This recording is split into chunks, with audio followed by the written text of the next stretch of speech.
malam pemirsa. Indonesia Business Forum kembali hadir untuk Anda. Saya Brigita Manohara.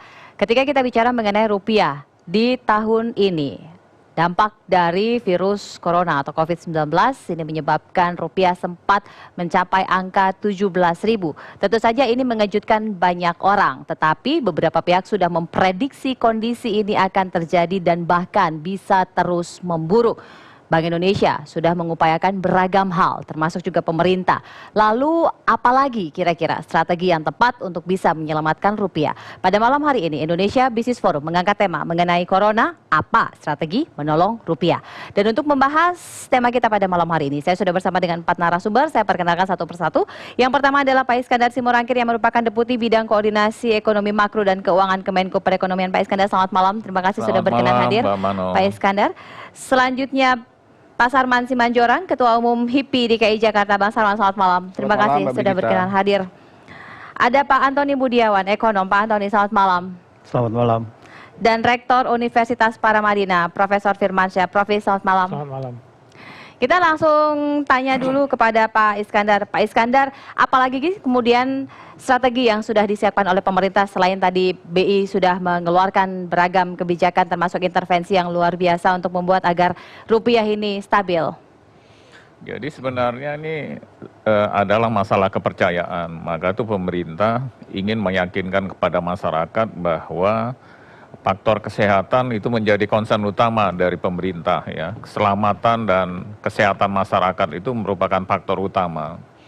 Oleh karena itu kalau kita lihat kebijakan yang dilakukan oleh pemerintah, bagaimana supaya masyarakat ini khususnya pelaku usaha, bahwa pemerintah benar-benar ingin mencegah dan menyelesaikan setidaknya penyebaran corona ini tidak lebih luas kayak gitu. Nah, itu yang membuat sebenarnya kenapa pasar itu bereaksi. Maka tuh sekarang kita meyakinkan pelaku usaha dan masyarakat bahwa kesehatan itu merupakan unsur utama. Maka itu kenapa pemerintah selalu, misalkanlah seperti kita sekarang ini, physical distancing, itu penting untuk mencegah penularan corona itu. Kemudian bagaimana pemerintah membuat rumah sakit darurat Wisma Kemayoran.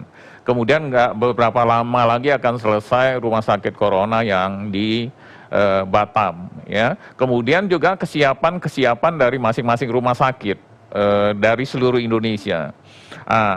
Termasuk juga peralatan untuk kesehatan itu menjadi prioritas. Bahkan di dalam Impres nomor 4 itu kepala Satgas COVID-19 ini bisa dia mengeluarkan kebijakan untuk memperlancar kemudahan di dalam proses import dari peralatan tadi. Ini penting dulu untuk meyakinkan masyarakat bahwa pemerintah ini mencegah daripada penyebaran tadi dan menyelesaikan masalah kesehatan. Sesudah masalah kesehatan, baru kita memikirkan kebutuhan pokok masyarakat. Itu yang kita lakukan. Ya, kalau kesehatan sudah, seperti misalkan physical distancing sudah kita lakukan. Ya, ini kan tentunya berimplikasi terhadap pendapatan masyarakat. Ya kan? Nah, ini harus diadres juga. Karena masyarakat butuh makan juga, gitu ya. Tapi ya saya ingin menekankan bahwa masyarakat pemerintah itu menekankan pada prioritas pertama itu kesehatan, ya. Itu yang ingin saya kemukakan di sini. Sesudah kita memperhatikan aspek kesehatan, masyarakat ini kan butuh makan, kebutuhan pokok. Maka itu kita yakinkan kepada masyarakat bahwa pemerintah menjamin kebutuhan pokok masyarakat. Maka itu kenapa untuk dalam hal misalkan kita tidak bisa memenuhi, kita melakukan impor untuk produk-produk kebutuhan pokok tadi. Termasuk dalam rangka untuk pemenuhan kebutuhan pokok ini, proses daripada importnya itu menjadi lebih simpel dan sederhana dan cepat seperti itu. Itu yang dilakukan pemerintah.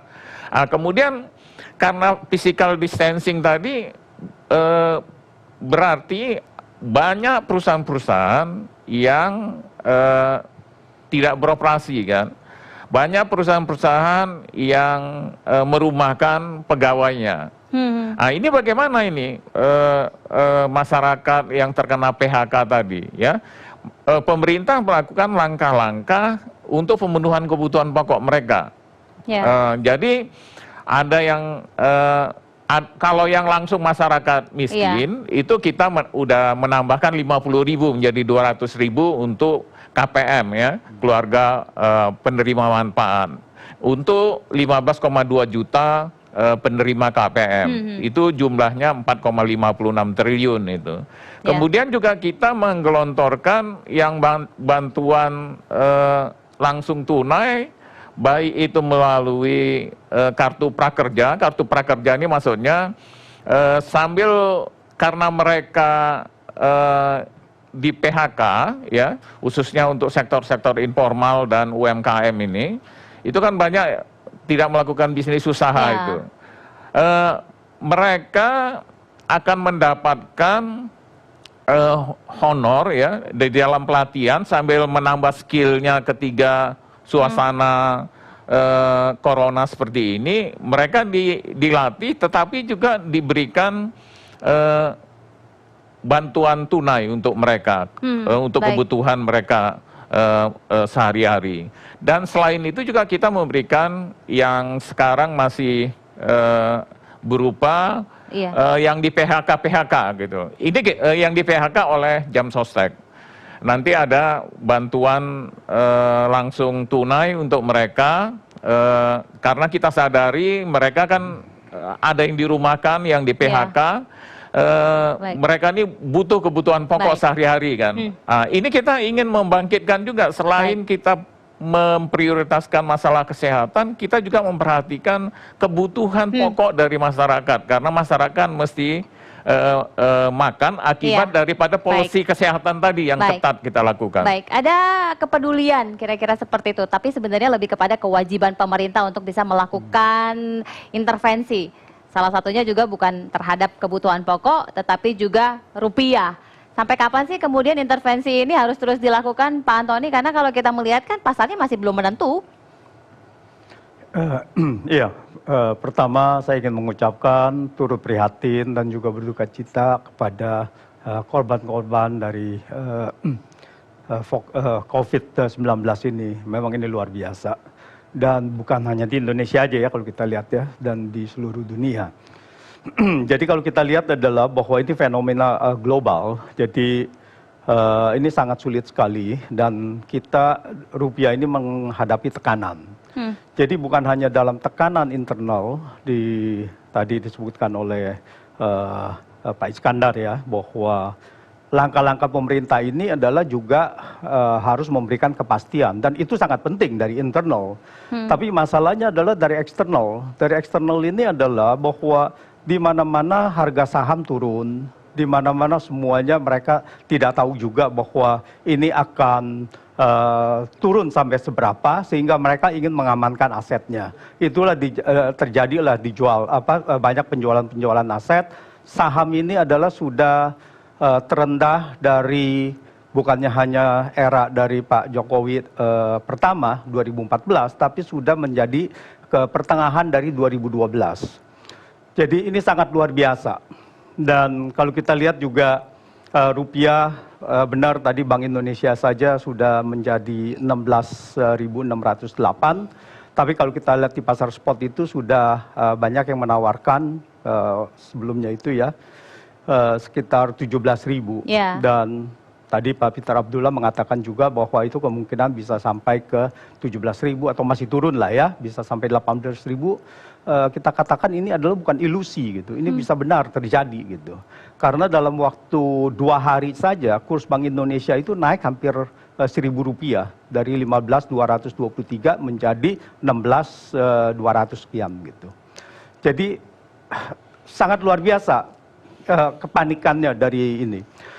Dan ditambah adalah bahwa masalah struktur ekonomi Indonesia, berkali-kali saya sudah katakan bahwa struktur ekonomi Indonesia ini sangat lemah. Lemah dalam arti neraca perdagangan kita ini adalah defisit 2018 dan 2019 ini adalah defisitnya 30 miliar lebih. neraca perdagangan. Jadi artinya kita memerlukan uang masuk terus dari investasi asing dari PMA ataupun investasi portfolio, paling sedikit segitu untuk mempertahankan nilai rupiah. Jadi pertama adalah secara fundamental neraca transaksi berjalan kita defisit besar. Dan defisit ini diperparah dengan defisit neraca perdagangan. Jadi kita tidak ada harapan lagi bahwa neraca transaksi berjalan ini bisa meningkat tajam. Neraca perdagangan kita itu tergantung dari harga komoditas. Kalau harga komoditas andalan ekspor, batu bara, sawit, karet, itu meningkat, baru kita bisa mendapatkan sedikit surplus mungkin. Dan juga kita tergantung dari untung saja kalau harga minyak turun, karena kita net importer. Net importer sekarang sudah lebih dari 50%. Nah, sehingga ini mengurangi tekanan terhadap kita punya neraca perdagangan. Tetapi itu tidak ini. Yang paling masalah adalah di dalam komponen neraca perdagangan, yaitu pendapatan primer. Ya, artinya adalah hasil investasi dari asing yang ada di Indonesia dibawa keluar dalam bentuk dividen, capital gain dari saham atau dari bunga. Dan itu sekarang itu pada tahun 2019 sudah mencapai 40 miliar.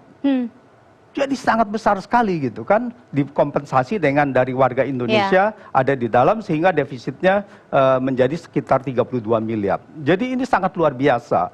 Kalau kita mengandalkan investasi asing terus, dana asing terus, ini akan menjadi bumerang bahwa hasil yang di pendapatan primer itu akan defisit terus gitu.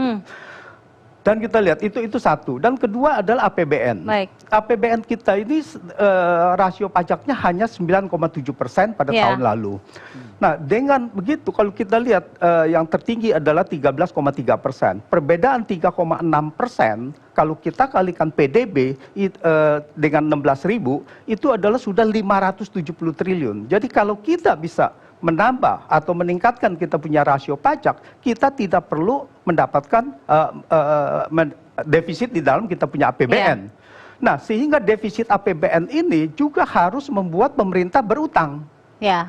Dan ketiga, berutang itu jadi pembiayaan. Pembiayaan dari defisit ini jauh lebih besar dari yang seharusnya, yang dinamakan sisa lebih pembiayaan anggaran. Ya. Dan itu kalau kita akumulasi di dalam saldo anggaran lebih, itu ada hampir 250 triliun sampai dengan akhir bulan lalu. Lebih dari 250 triliun. Dan itu dilakukan hanya untuk menopang kurs rupiah. Nah, sehingga kurs rupiah ini adalah artificial. Dengan defisit neraca perdagangan, lalu kemudian dibuat seperti begini, ya, dengan diperkuat dengan cara utang, untuk meningkatkan cadangan devisa. Nah, ini yang membuat kurs rupiah tiba-tiba tidak siap untuk mendapatkan hal ini. Coba kalau kita kurs rupiah kita pada saat itu adalah di-maintain, jangan di 13.600, misalkan di 15.000, dan pergerakan ke 16.000 tidak begitu terlalu terasa. Jadi ini menambah kepanikan gitu. Jadi secara fundamental memang ini sangat jelek. Nah, kenapa saya tambahkan sedikit bahwa utang luar negeri kita adalah 410 miliar dolar pada akhir Januari. Nah, ini kalau 10% aja keluar, ini kita kolaps. Pada pada akhir Februari, kita ini hanya berkurang cadangan devisa kita 1,3 miliar saja, dan itu sudah membuat kurs dari 13.600 menjadi sampai 14.000, hampir 14.500. Nah, ini harus diwaspadai dan investor asing memerlukan uangnya di luar negeri sehingga mereka harus konsolidasi, dan saya melihat bahwa ini akan masih terjadi lagi penjualan aset. Ada kemungkinan salah urus khususnya untuk bisa menjaga agar rupiah ini tetap stabil, karena menjaganya ini salah satunya dengan utang. Tapi apakah ini memang sudah tepat? Nanti kita akan tanya pada Profes, termasuk juga kepada Bang Sarman. Jangan kemana-mana, tetaplah bersama kami di Indonesia Business Forum.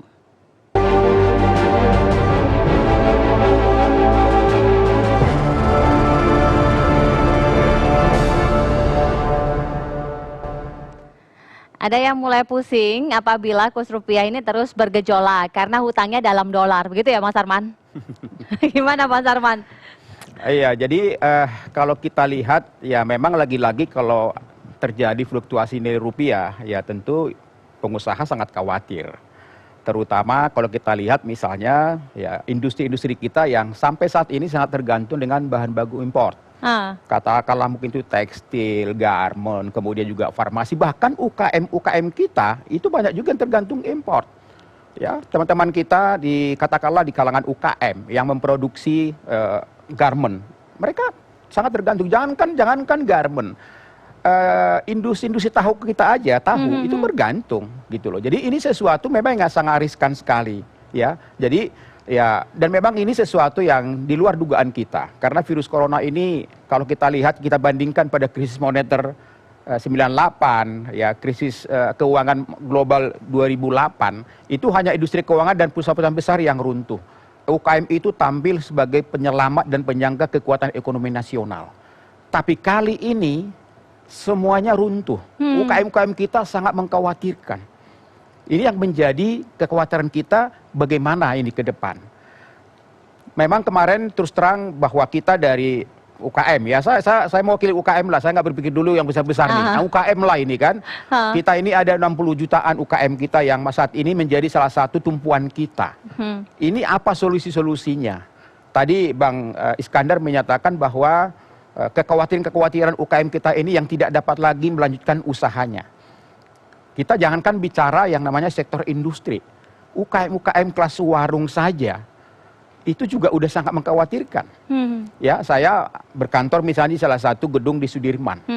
Ya, hampir 40 lantai itu hidupnya ada di bawah. Makanannya setiap hari dari bawah. Itu food. Ya, itu UKM semua. Sekarang dengan tutup 2 minggu, mereka tutup juga. Pendapatannya dari mana? Di satu sisi mereka harus ada kewajiban gaji karyawan. Belum lagi mungkin cicilan mobilnya. Belum lagi sekolah anak-anak. Belum lagi cicilan rumahnya dan segala macam. Walaupun kemarin pemerintah kita agak sedikit lega. Ada stimulus ekonomi yang diberikan kepada UKM kita. Minimal UKM kita saat ini lumayan tenang, bisa tidur lah.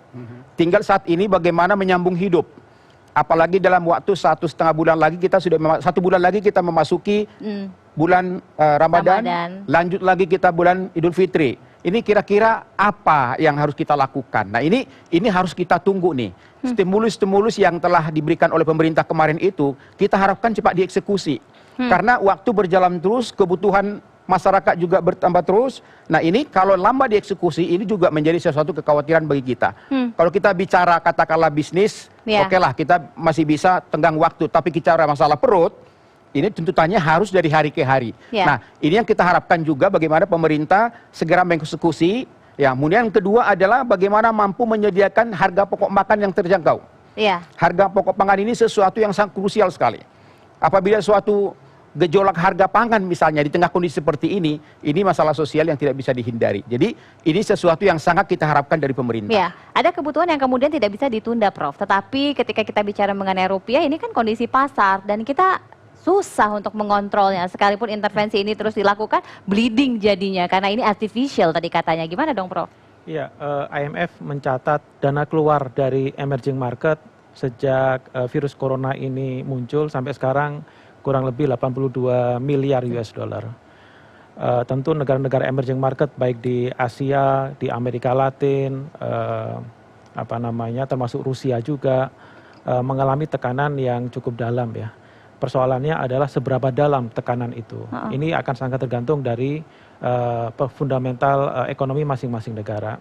Tadi disampaikan, saya sepakat bahwa memang ada persoalan struktural di negara kita yang harus segera kita selesaikan. Tapi memang tidak bisa dalam waktu yang singkat ya.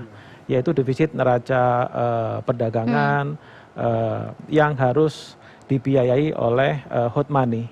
Dana asing masuk melalui pasar modal, kemudian pembelian surat berharga negara dan sebagainya.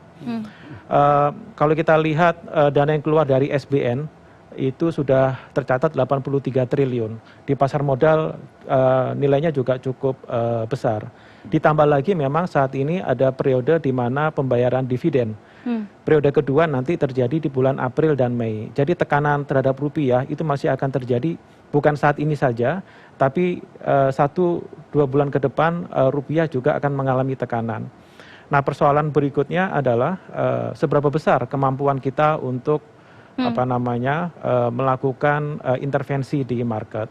dalam beberapa hari kemarin rupiah agak sedikit tertolong karena Kongres Amerika Serikat itu menyetujui dana stimulus untuk menambah likuiditas di market sebesar 2 triliun US dollar. Dan nilai ini cukup besar ya. Dan bahkan tidak menutup kemungkinan setelah suku bunga dinolkan, proyeksi akan digunakannya quantitative easing seperti yang dilakukan pasca krisis subprime mortgage juga akan dilakukan untuk membanjiri US dollar. Nah, ini yang menjadi salah satu angin segar bagi currency ya, nilai tukar mata uang di emerging market. Paling tidak ke depannya akan ada likuiditas US dollar yang memadai di pasar global. Jadi kalau kita lihat pergerakan nilai tukar rupiah sederhana, supply and demand, kebutuhan akan US dollar itu sangat dipengaruhi dari sisi demand dan dari sisi supply. Dan kalau kita lihat Bank Sentral Amerika Serikat, indikasinya rasanya akan menambah pasokan dolar untuk menstimulus ekonomi Amerika Serikat terhadap dampak dari virus corona.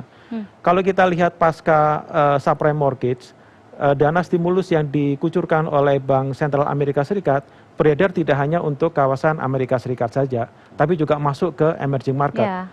Dana asing masuk ke pembelian pasar modal, kemudian SBN dan sebagainya. Ini yang kemungkinan besar bisa mengurangi tingkat kecemasan dan tingkat kepanikan terhadap kekurangan pasokan US dollar.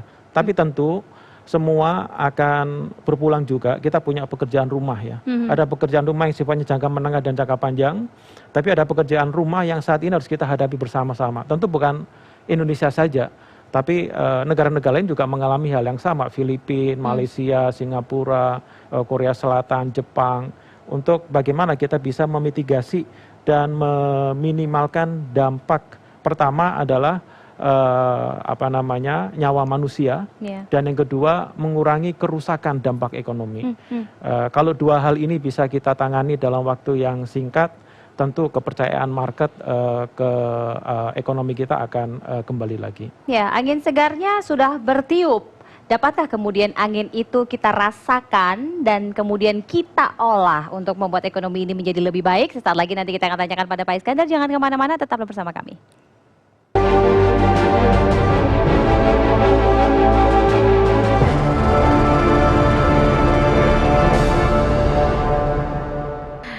Ada kebijakan yang kemudian diambil oleh pemerintah Amerika Serikat. Tentunya ini kita harapkan bisa berdampak signifikan di perekonomian Indonesia. Pak Iskandar sudah ditangkap?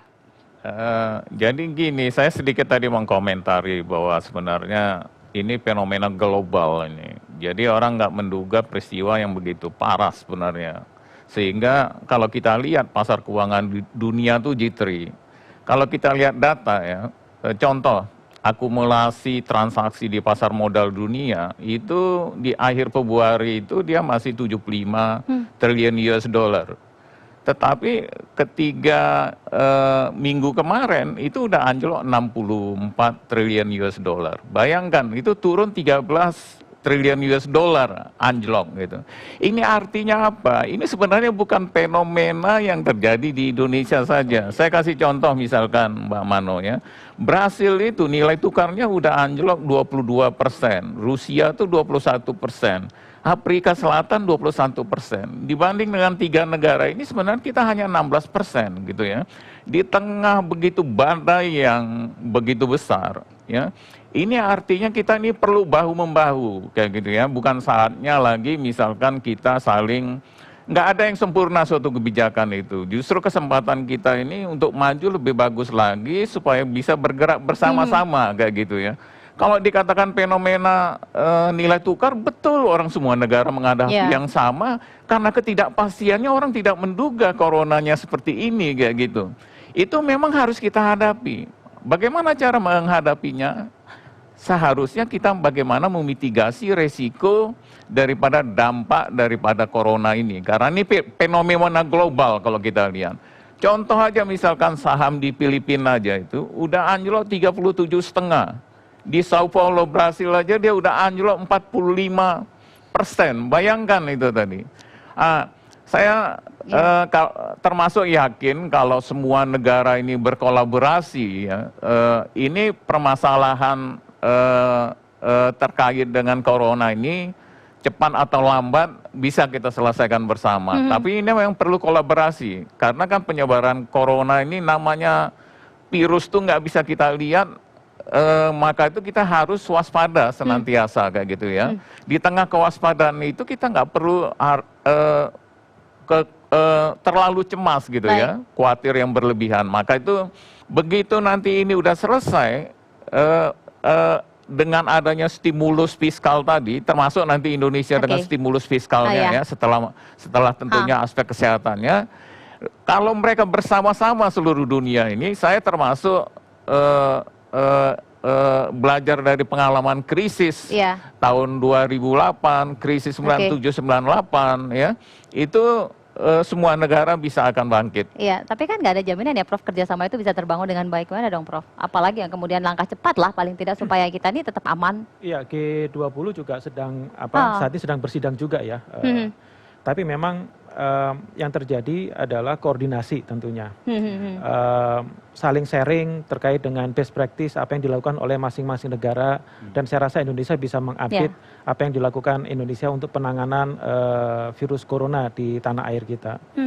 Tapi memang semuanya akan berpulang pada masing-masing negara, dan tidak ada satu best practice yang bisa diterapkan oleh semua negara, terutama terkait dengan stimulus ya. Karena sektornya juga berubah, nature ekonominya berbeda, kemudian stage dari teknologi manufakturnya juga berbeda. Tentu masing-masing negara punya keragaman stimulus. Contohnya, kalau kita lihat di Timur Tengah dengan di Amerika Latin, tentu dana stimulus akan dicairkan. Tetapi sektor mana yang perlu didorong di Amerika Latin tentu berbeda dengan yang ada di Timur Tengah. Apalagi sekarang ada perang trade war ya, untuk harga minyak mentah dunia. Gimana dong Pak Antoni? Apakah memang sektor mana lah paling tidak yang paling harus kita proteksi lah supaya kita ini nggak jauh-jauh banget, karena kita ini kan memang mengandalkan komoditas tadi Bapak sampaikan.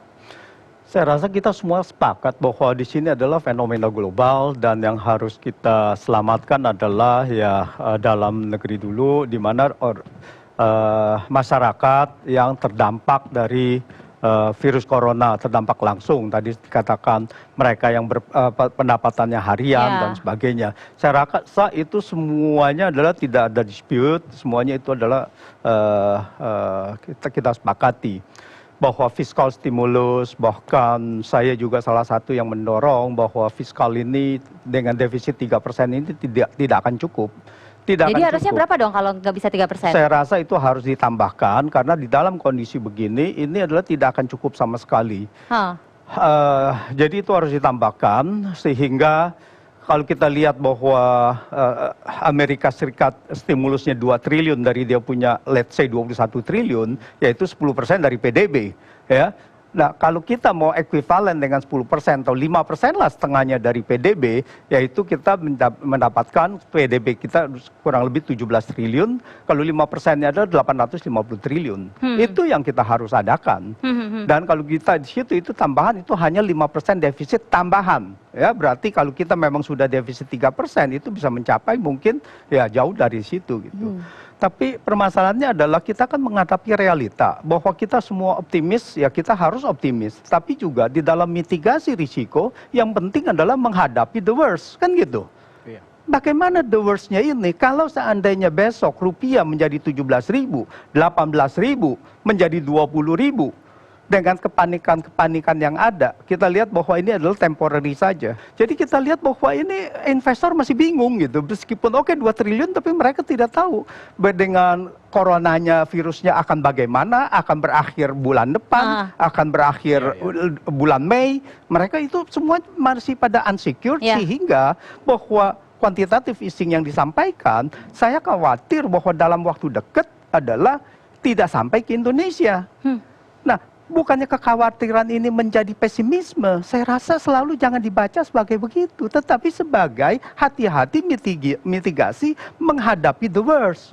Kalau dia tidak masuk ke Indonesia, apa yang terjadi kalau seandainya investor di sini keluar lagi $5 miliar keluar, itu bagaimana dengan rupiah?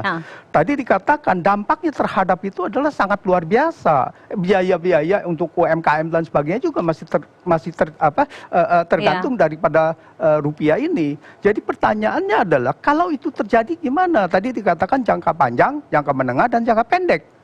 Apa kita bisa bail out jangka pendek rupiah itu? Kalau jangka pendek kan harus di bail out toh. Artinya bagaimana? Apakah menjadi fixed exchange rate, dan saya rasa tidak mampu melihat dari jumlah uang itu, loan daripada asing itu, debt dari utang asing luar negeri itu tidak sanggup gitu. Apakah kita biarkan? Apa kita akan mencari dolar ini mencari nilai fundamentalnya sendiri? Nah, atau kita bilang ya sudah, atau kita minta kalau ini keluar terus mau nggak mau kita harus minta dari bailout dari IMF misalnya. Kita coba tanya di mana bahwa dengan bailout dari IMF tentu saja kita harus menyerahkan sovereign kita kepada itu. Pasti ada beberapa requirement kan gitu, konsekuensinya gitu. Ini ada pengusaha, temannya investor juga nih. Ya, jadi kalau kita dari kalangan pengusaha, ya di satu sisi ada rasa optimis, pasti juga ada rasa cemas. Cemasnya apa? Kalau katakanlah misalnya ini adalah merupakan bulan-bulan mungkin bahan-bahan baku kita selesai, udah mulai berakhir nih, akan terjadi import bahan-bahan baku yang baru. Nah, kalau misalnya kenaikan harga rupiah ini tidak terkendali, ini kan menjadi suatu masalah, ya kan? Kalau dipaksakan misalnya itu harus import, berarti harus naik biaya kos produksi. Ketika kos produksi naik itu, imbasnya apa? Ke konsumen. Harga-harga di pasaran, apalagi industri olahan kita misalnya, itu akan naik. Ini akan berdampak lagi kepada daya beli masyarakat kita. Sedangkan kita tahu bahwa konsumsi rumah tangga, daya beli masyarakat kita ini 60% menopang pertumbuhan ekonomi nasional kita. Nah, ini semua akan bergantung. Nah, ini makanya saya katakan langkah-langkah apa yang dilakukan oleh pemerintah. Ada defisit yang kemudian dimungkinkan tidak hanya 3% tetapi lebih luas. Bahkan kemungkinan terburuk bailout bisa dilakukan. Apakah ini bisa terjadi? Nanti kita akan diskusikan lebih lanjut. Tetaplah bersama kami di Indonesia Business Forum.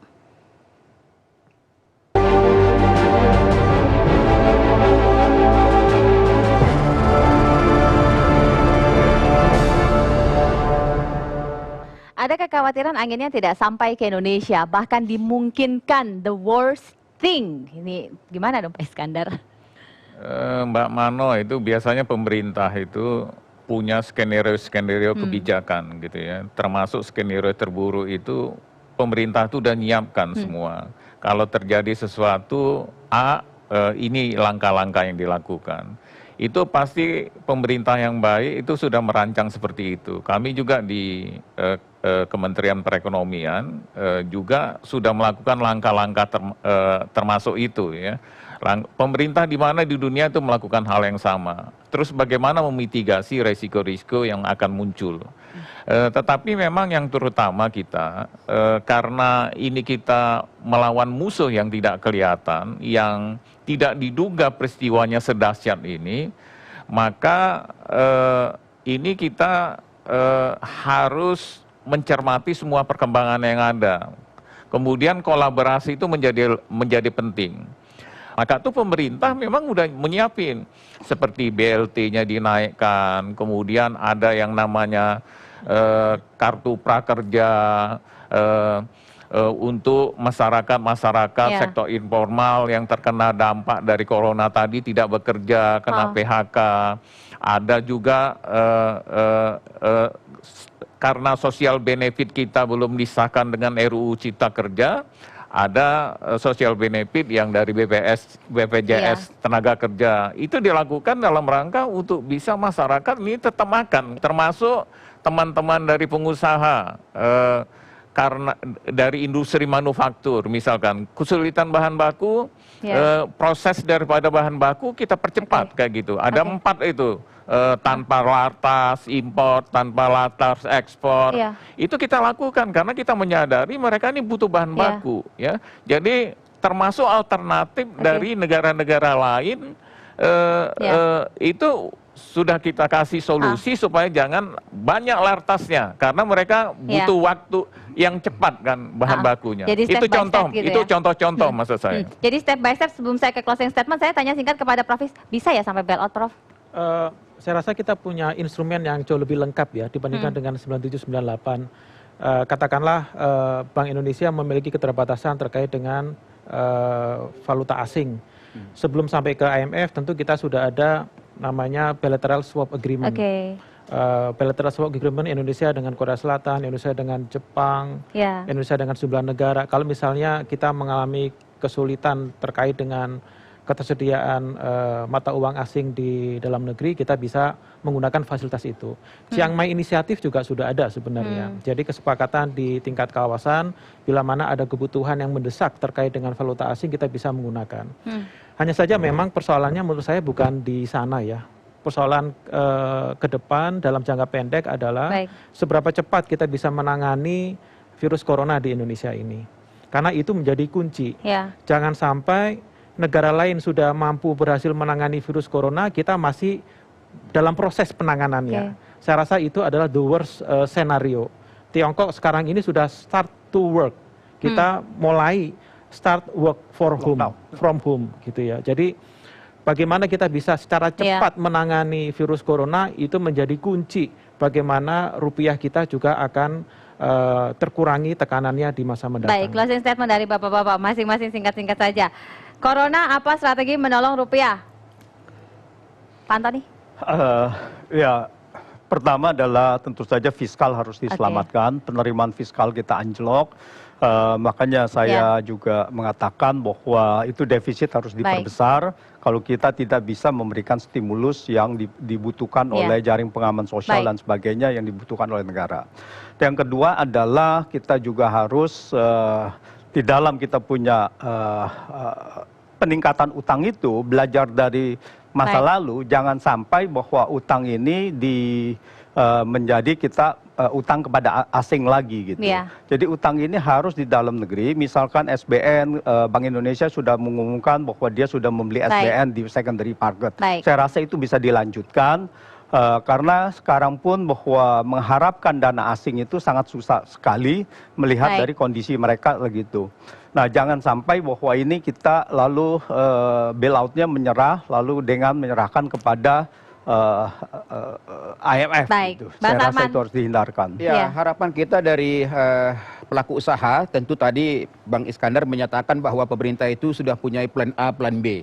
Jadi bagi kita pengusaha tentu kita menunggu yang terbaik untuk itu.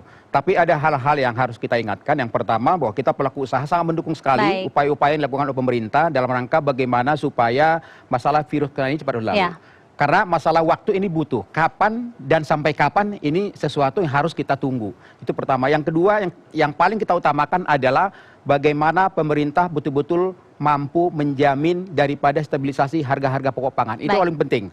Supaya apa? Supaya daya beli masyarakat kita, konsumsi rumah tangga ini tetap terjaga, sehingga kita harapkan minimal pertumbuhan ekonomi kita tidak begitu tertekan sekali. Itu yang menjadi harapan kita dari pelaku usaha. Baik, intinya semuanya sepakat kalau ini bencana kemanusiaan dan upaya yang dilakukan ini pemerintah tidak bisa mensukseskannya tanpa kolaborasi dari banyak pihak.